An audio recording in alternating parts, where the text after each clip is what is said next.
We're at Rack Studios for the first day of recording for my second album. This is the first time everyone's meeting and coming together, which is really exciting. The whole album is kind of based on a cycle of time and the passing of a day. I'm really excited to start and see how it goes.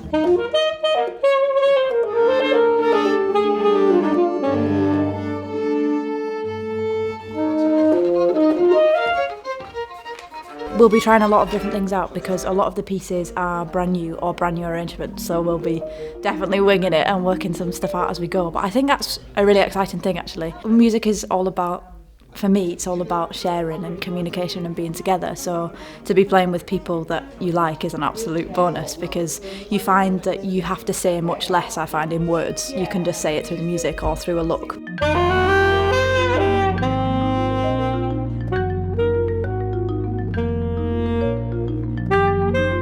Jess has come to the project bursting with ideas. She just drives the colours and the possibilities on the saxophone. It's fascinating when you get an artist with the zest to refresh the repertoire of her instrument. It's traditionally been in one block. You're either a classical saxophone player or you're ripping sax solos in a pop context. And I think actually she's grown up in this line between the two worlds. So I think she's just bringing a fresh life to all the repertoire and possibilities of the sax.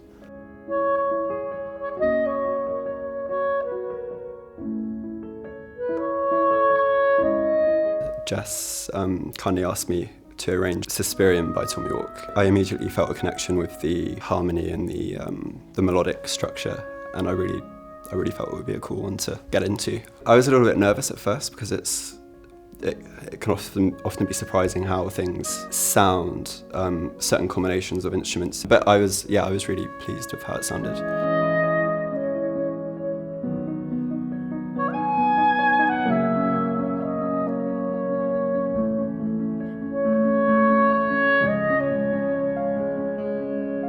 We're here for day 2 and yesterday went really well. It was really tiring. I've just slept quite a lot. And then today we've got quite a big day again. We've got you might be able to see the glass harmonica and it's such a beautiful sound. So my name is Alistair Malloy and I am here in the studio with Jess with this amazing instrument which is called the harmonica. It derived from the musical glasses and astonishingly was invented in the 18th century by Benjamin Franklin.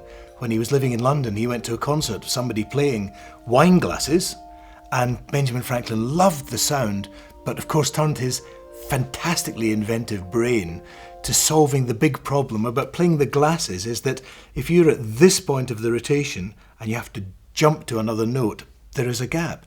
So Benjamin Franklin had a series of individual bowls blown and tuned and then mounted on a central spindle attached to a treadle so that they rotate. So this means that it's possible to actually play not just one note, but 2, 3, 4, 5, and so it goes on. There we are. So yeah, if you're sort of opposite there, then... So we're doing the Emerald and Stone by Brian Eno, John Hopkins and Leo Abrahams first this morning, and then we're doing some Max Richter, Joby Talbot and some Philip Glass, Truman Sleep. So it's another big day, a lot to get through, but it's I'm very excited, but a bit tired and croaky, as you might see from yesterday already.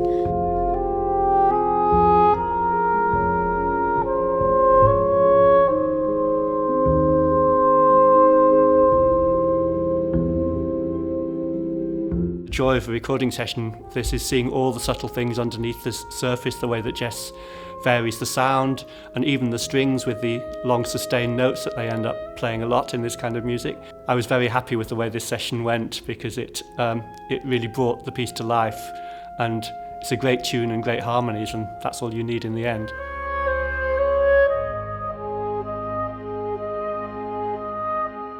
When I first listened to this piece, it wasn't something I was particularly familiar with, and when I listened to it, I thought it was such a haunting kind of piece, so I thought I wanted to really go for the haunting kind of element of it, and the soprano saxophone particularly can have such a haunting sound, and I thought to go with that it would be really good to try and get the strings using a mixture of kind of real notes and harmonics to get this kind of haunting mist floating over the top of it, particularly when the saxophone first enters. I've just had the great pleasure of listening to these fantastic musicians behind me recording the string parts, and I can't wait to see what Jess does with it when she adds her part.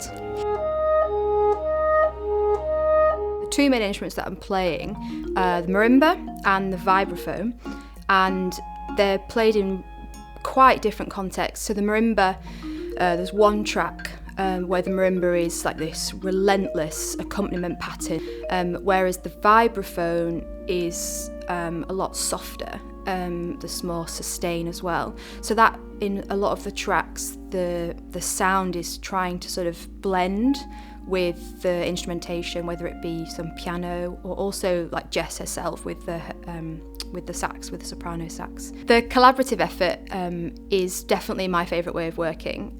It makes you feel part of the project, and it just adds to the atmosphere of like collective music making. It's just such a much cooler way of working. It's really nice. It's really lovely to play with Jess because she's such a warm player and such a warm person as well, and a musical person. It's a natural thing to play this kind of beautiful music with her, because I also feel like that's the music she enjoys the most, the really beautiful melodies and lovely, romantic music as well. And so it's just so nice to play with a musician who loves the music that they're playing. The whole project has been more experimental than most traditional albums, I think, that I've done. So a lot of the pieces are commissions, like new commissions. So we've had a lot of the arrangers or the people who've made the pieces coming along and actually being there in the sessions. So there's a lot to kind of work out. You end up creating really special relationships with the people in the ensemble, and you actually, because you're with a lot of these things, we've been the first people to be playing it. You end up just kind of, I don't know, you create a version of something which you every single take is a version which you've not heard before. So we're in Abbey Road Studio 2, which I can't really believe, but here we are. And I'm with Aurora Orchestra today, performing what will be the kind of central work to the album, which is Where the Bee Dances by Michael Nyman.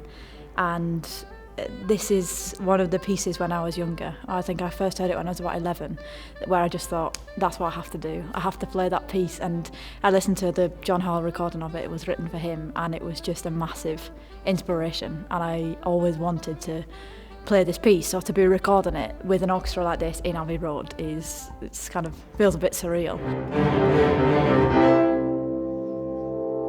It actually puts you through your paces as a conductor, and also for the lots of the different instrument parts. The violin writing, for example, is very difficult. Lots of the rhythmic stuff is quite complicated, but it all sort of fits together. It's got loads of rhythmic, energetic drive to it, and loads of virtuosic sort of pump. It's great, really fun piece.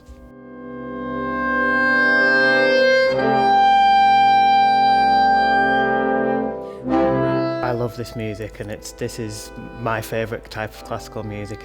It speaks to me. It's a good piece, and to be here doing it, and it's quite emotional as well, because when she was at the Young Musician, there were certain passages in it that just really hit you and get you right here. And I have to not get too emotional now.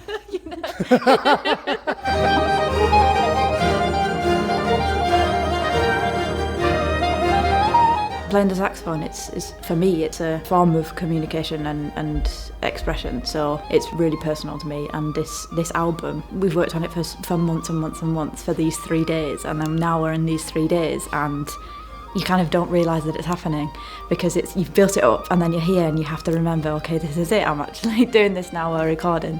But it's been an amazing process, and the atmosphere, just the musicians, the level of musicality they've brought, and personality and conversation and collaboration and ideas, it's been so humbling, and it's just been a brilliant experience.